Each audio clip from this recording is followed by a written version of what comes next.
Happy Halloween, ladies and gentlemen. We're back at the Huddle, October 31st, 2023. And winter has started. I saw that the Weather Channel this morning said snow will end at like 8:30 or whatever, but I went outside and there wasn't really any actual snow. Thought that was sort of interesting. That's because it was 8:31. All right. Cody's got jokes today. Let's get started with Cody today. How about that? See if we can keep him ramped up. So, have a handful of things we would like to talk about today on the Huddle. I want to get started with the first topic, and I'll bring it up so I can remember what it was. Oh, well, let's start out with our favorite local businesses first. Why don't we do that? Favorite local businesses of the week. Who wants to get started? Not all at once, though, please. All right, then. Brian? I'm trying to think of somebody I haven't already mentioned.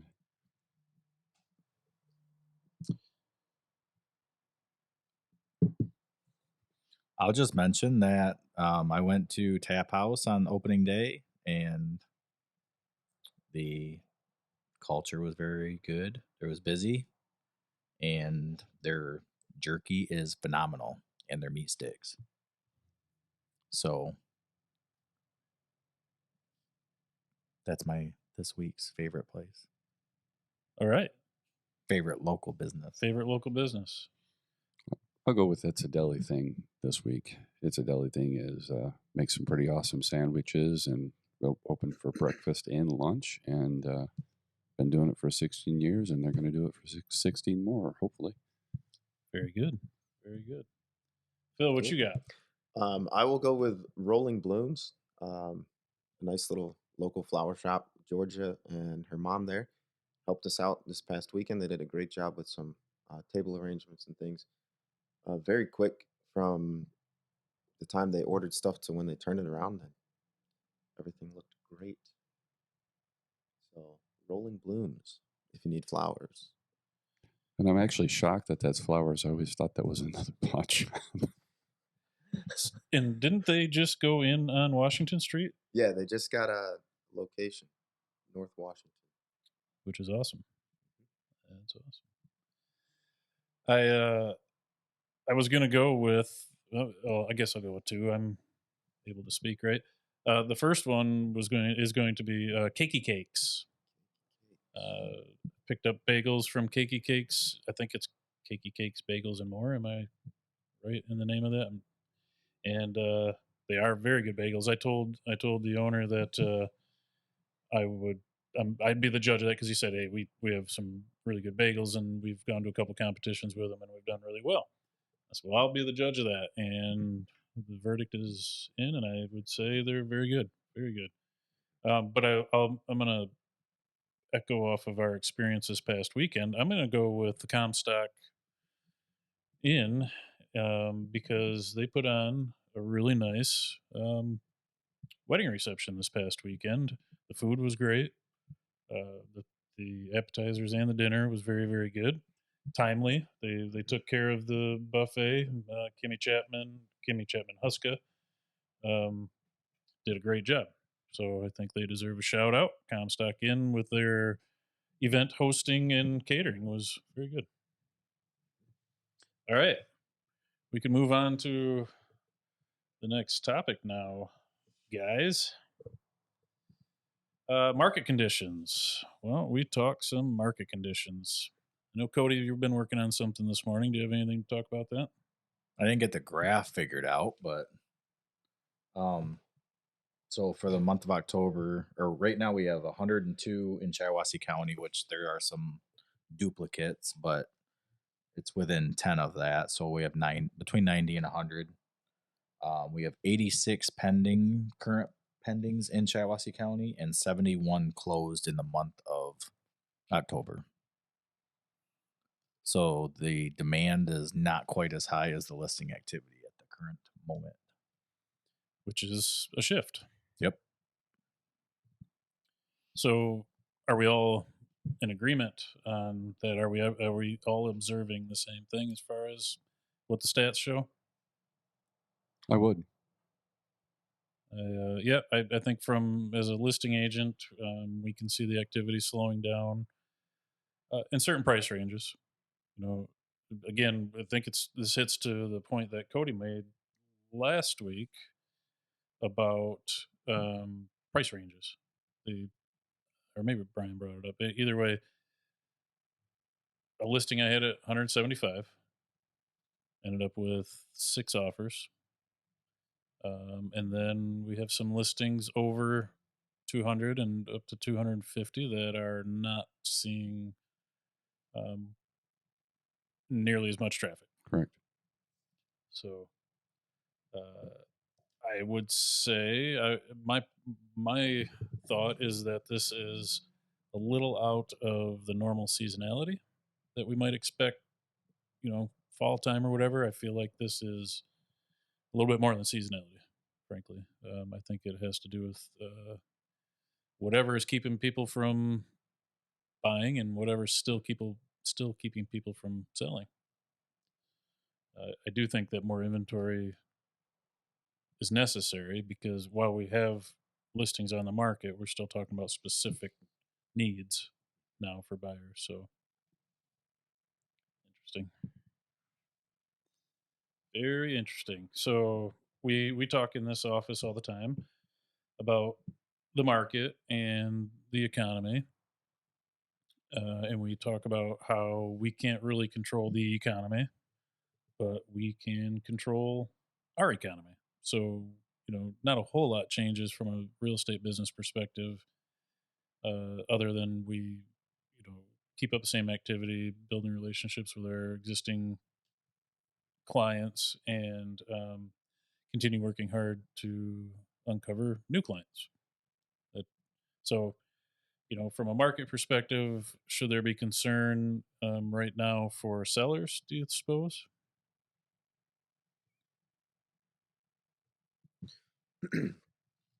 I don't think there should be a concern as long as they're willing to face the facts of the market. I mean, if we present them with the data that shows, that traffic is slowing down a little bit and how that should reflect in pricing their home and marketing their home, then I think there's no reason for concern. There is a reason for concern if people want to, keep their list prices way high and thinking that they're going to get the same amount of traffic.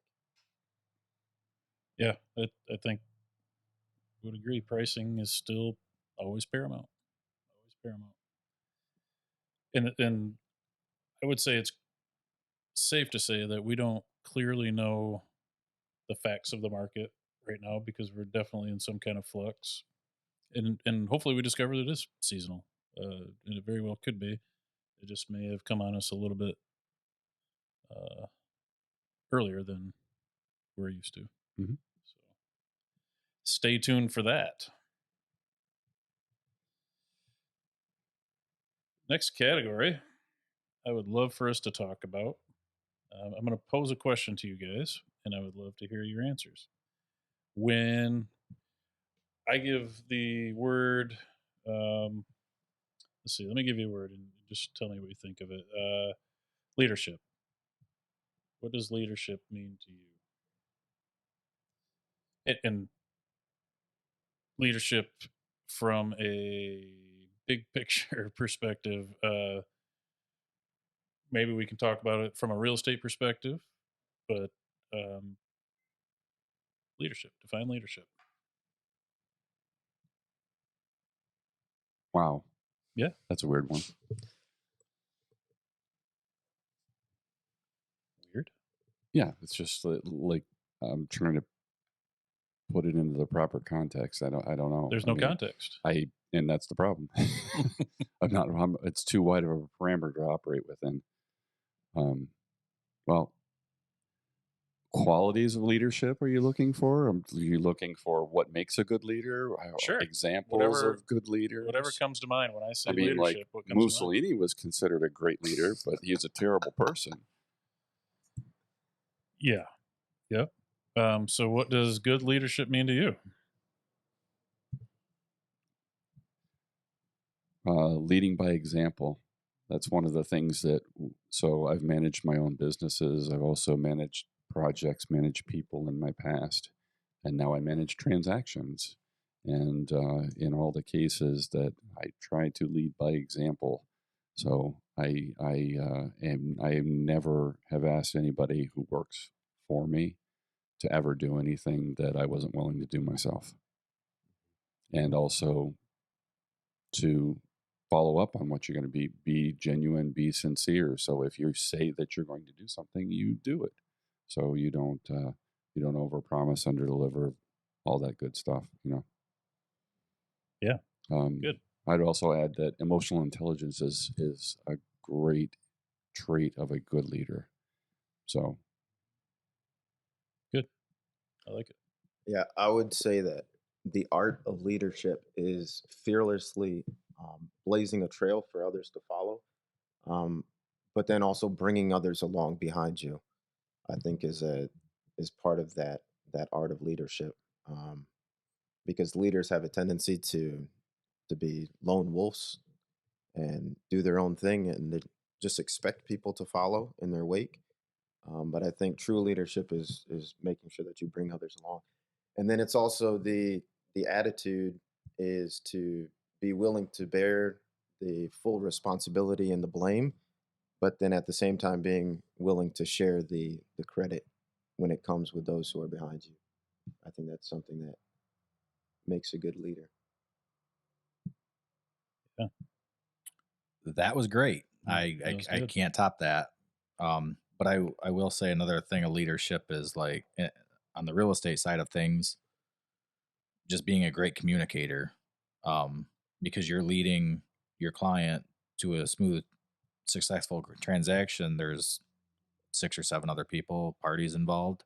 So to communicate through all of them and make sure everything stays on a timely manner, it takes leadership to control that. And Yeah. yeah, Good one. Good. I think my answer is kind of a melding of all your answers. Talking specific, real estate specifically, you are, as the agent in a transaction or an agent in a transaction, you are leading the client through. This is not something they do every day. We might have seasoned sellers and buyers, but they don't do this every day, and we do, and we have the resources available. So managing all of that does take the communication, the willingness to, work within a team, and guide everybody through and taking charge because not only the process, but you know what your client's expectations are, and you know what they need. Um, and ideally, you've had a working relationship with other parties that are in the transaction, so you kind of have an idea of what qualities they best work with, and you can make all that work. But I think so. Perhaps my answer can be summarized into observation and being a good um, observer of people's habits, needs, personality types, and being able to work with all that for their benefit. All right. Cody gave good segue into the next topic I wanted to talk about. So why don't we have Cody start and give me his explanation or his definition of communication? Good communication. What do you think of? calling and communicating. Good job. Using your words. I mean, kind of the same thing you just said, like observing, taking the information and communicating it to everybody that's involved. Because it only takes one person to mess up something, and then it makes us look bad if somebody else does. So just staying in communication with everybody. I mean, that's honestly the key point to a real estate transaction. And when I sit down with a buyer or seller, I say, well, what's the most important thing to you? Well, typically the seller would say, well, give me the most money. That's like, besides money, what's the most important thing? It's always communication. Good. I would say that communication should be timely. One, you're not going to put off people. You respond in a timely fashion. That the information that you provide is clear and concise to everybody who's receiving it. And you communicate with people on a level in which they expect it. So, if one person prefers verbal, one person might prefer electronic, one person might prefer a written card written with a quill pen. I don't know. So you communicate with them on, in a way that they want to be communicated to. Good. Phil? Yeah, I'll just summarize then because I think that covers most of it. But good communication is first detailed listening and then a clear response. And we need to have both of them. We need to be aware and attentive and interrogate to find out what the needs and wants are, desires of even in relationships and people on the street, not necessarily business, but we need to first listen more and then make a response on that. Otherwise, we're just spewing information they might not even be interested in. So. Good. I don't have anything to add to that at all. Next buzzword in business that we hear a lot, accountability. And we're in the process of business planning right now for the upcoming year. And accountability has been thrown around a few times in the last couple of weeks. So I'd like to hear your guys' take on accountability. I would have to say accountability based on good or bad. If you make a mistake, we're all human.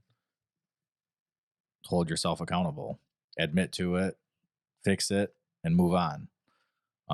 Same thing with if something happens with somebody else or whatever, just take accountability, I guess, for somebody else's actions and try to fix it. So that way you be a leader and make things move forward. So that's what I have to say about accountability because I've had to do it. I think we all have. Mm-hmm.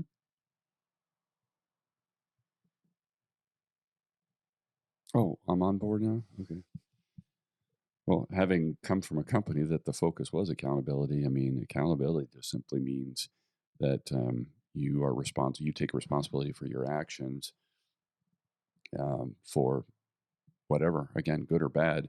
And I do know that it's helpful to have somebody to help you maintain that accountability. It's always nice to have somebody from the outside that's willing to look at what you're doing with a different eye and give you insight as to whether or not you actually are being accountable or if you're just faking it. That's good.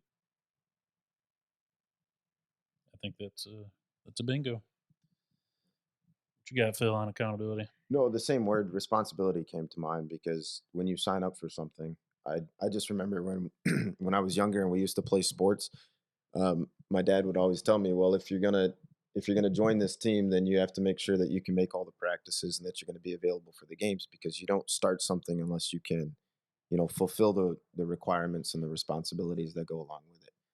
And I think that's accountability. It's knowing that you're responsible to whatever you've invested yourself in. And as Brian said, you can bear that responsibility yourself, but most of us need some other people around us to help us keep us in check because often it's easy to shirk our responsibilities. And I don't know, sometimes we get lazy, cut corners, and different things. So that's, I think, where accountability comes in, holding us to what we signed up for. Hard for me to argue with that as well. That was, I think that deserves a little chime for you there. Great job, Phil. Good job. So last buzzword for the day, Halloween. I want to know your thoughts on Halloween. Let's talk Halloween. I love it. And I love it more now because Eli loves it. And it's just fun to watch his excitement. The kid loves pumpkins. He hates mask. Found that out a couple times over the weekend. But just to see his excitement, it makes it all worth it. I think Halloween's a fun time of year. I mean, as you know, I used to enjoy it as a kid, and I got out of it for years until I had kids of my own, and I really enjoy it now. I usually spend Halloween over at some friend's house, and we hand out candy and adult beverages, and get to mingle with so many different people that I know and I've gotten to know through doing that. That's it's wonderful. I love the engagement on Halloween. Good. Yeah, well, I love candy, so it's hard not to be a fan of this time of year. Yeah, Halloween started in here like in June, I think, because Brian started putting out candy quite a while ago, and Oh, I can't stop with the Twix. Can't stop. I I feel like isn't that their slogan? it might be. Or is that Give Me a Break? Nope, that's the other one. That's Kit Kat. That's Kit Kat. Uh, I have mixed feelings with Halloween because as a kid, I hated the idea that somebody would disguise themselves and walk around. It's something about somebody in a mask. It's the reason I hate clowns, I think. I shouldn't say I hate clowns. They scare the crap out of me. How's that? So as a kid, I, love, hey, you like the candy, but you can't stand people walking around and you don't know who they are.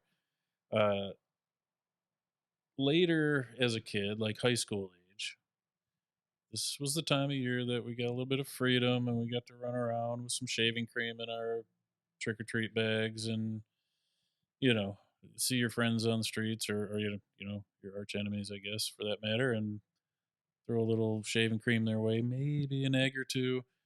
Um, that was a lot of fun in those days. Pretty harmless fun. Could have been harmful fun. Some of the things that we tried getting away with, uh, but yeah, then come around to when my kids started enjoying it, and Olivia didn't enjoy it as much as the typical kid, probably for a lot of the similar reasons, I think. And she didn't love wearing the costumes, like the restrictive costumes or whatever. Uh, Jillian always seemed to enjoy it. She got hung out with her friends, and who knows, maybe I'll find out in the next 10 years or so that she did some of the things that I did on Halloween. But yeah, it was always had a kind of a mixed bag with Halloween, and I still don't like clowns. Just for the record, they scare me. Not in love with masks. Noted. So should we print off a clown and put it over his backup camera? Well, Later. just be careful where you tread. Andrew, what are your thoughts on Halloween?